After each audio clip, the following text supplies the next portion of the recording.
Okay, so this video is to talk about how to properly put on, we have both a Surestep left SMO and a right articulating AFO. It's a pullover articulating AFO with a bumper, a posterior stop on the back. I'll start with the left one. It's a little bit simpler. So we do have the sticker down at the bottom here to show you which foot that it goes onto, the left and the right. Now, and when you put this on, the foot goes down onto the sticker and the white padding up around here goes around the ankle. This one is made like a typical Surestep, which is to control pronation. So it is longer on the outside of the foot than the inside. And that is made intentionally, and sometimes it's a little bit confusing to people because just looking at the brace on its own, it may look like this needs to go on the right foot because that's closer to the shape of a right foot. But it is longer on the outside than the inside, and that's on purpose because when the foot pronates, the forefoot deviates laterally or abducts, and so it's longer on the outside to hold that straight. So the best way to put this on is, first of all, we want a sock that comes up at least above the top of the brace. So it can be a little shorter on this one, but on the right leg, we've got the tall AFO, so we need definitely a longer sock on that one. This is a very thin and flexible plastic. It's made just to open right up. Now you want to have our little guy here just somewhere where he's relaxed and comfortable. A car seat is good, a high chair is good, or just kind of leaning back into the corner of a couch if you're helping him, just so he's not going to be too unsteady. And what you want to do is come behind his foot just like this and just open the brace up. You don't really even need to hold his foot at all at this point. You just want to come right up underneath it just like that and kind of scoop that foot up.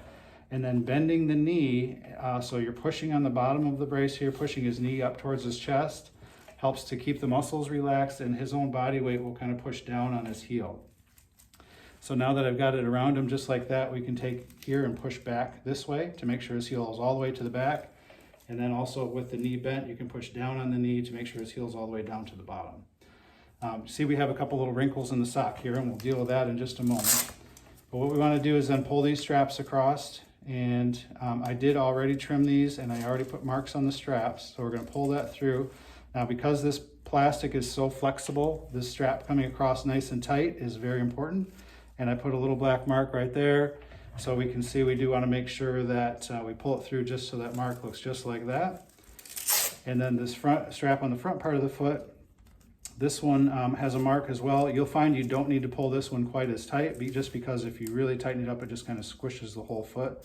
But just pull it right to the edge of that mark, and then that should be good.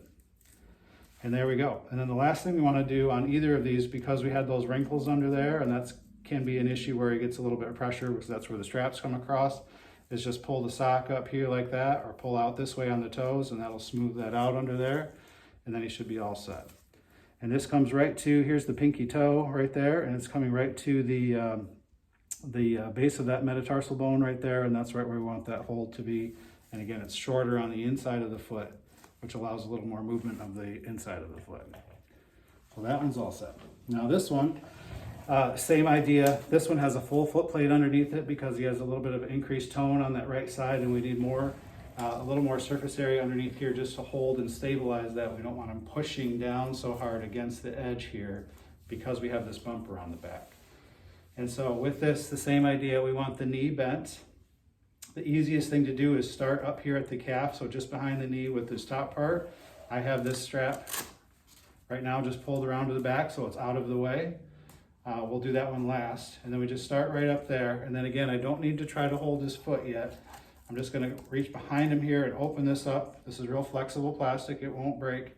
But again, then kind of pushing up on the bottom, pushing his knee up towards his chest, and I can kind of get this back and in.